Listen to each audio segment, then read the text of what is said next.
you so much. So when I was a kid, my grandmother taught me to make pom-poms out of yarn, and she always used them on her luggage, or as she called it, her valise. And that was so they could easily be identified, all of her suitcases at the airport at baggage claim. Well, I'm strolling on Instagram, and there she is, our friend Mare, and she is making the fluffiest and most perfect pom-poms I have ever seen. So I said, you've got to come do this on River City Live. At the very least, it might bring back memories like it did for me. Yes. Or maybe somebody is an aspiring sculptor like you are, and they can think of a million fun things to do with pom-poms. So let's talk about the ones that I used to make versus the ones that I see you make. So this is kind of like what the pom-poms Nana and I would make. Look like cute, right? Cute. Yeah, there's still a place for them. But you can't compare. I mean, my goodness, this is like perfect. How do you do it? So you just have to dial it in. Okay, so this example here is because there's not enough yarn on the pom-pom maker. So you get a pom-pom maker like this, you wrap it with the yarn. I dropped my pom-pom maker that has okay. oh, sorry. Run and get yours. Okay. And then you want, I think the mistake most people make is they don't put enough yarn on here. You want it to look like this, like bubbling out. And there's a bunch of different types of pom-pom makers. I like these the best. Okay, these are from what, like Amazon or a craft store? Yep. Or, okay. Yep. And is that a zip tie? In a zip tie. So zip tie is the secret ingredient.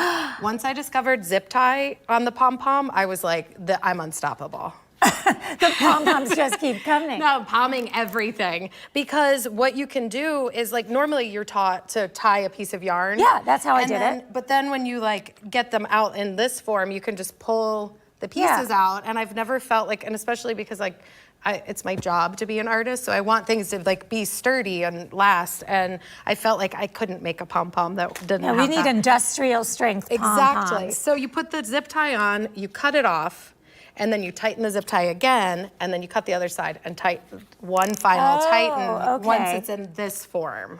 Okay, so you have the potential to continually keep tightening it and tightening it. So you don't take the zip tie, you don't cut the zip tie until you're in this stage right here. Okay, but then how does it go from this to this? I mean, this looks like a tennis ball. I know.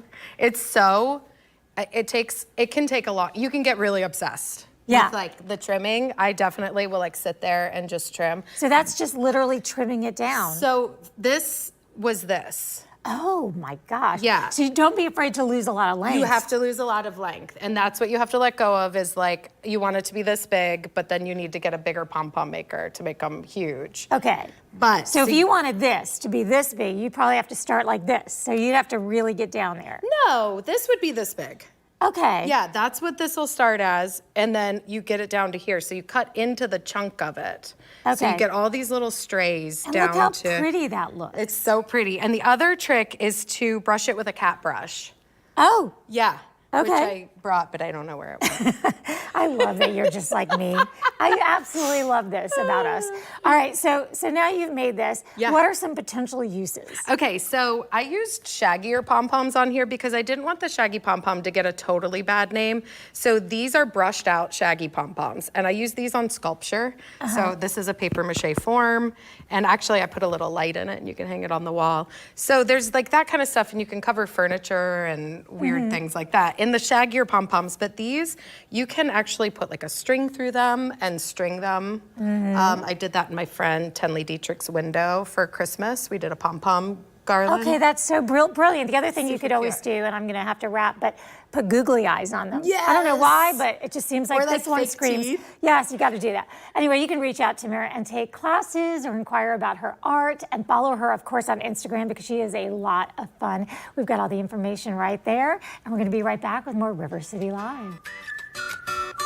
So cute.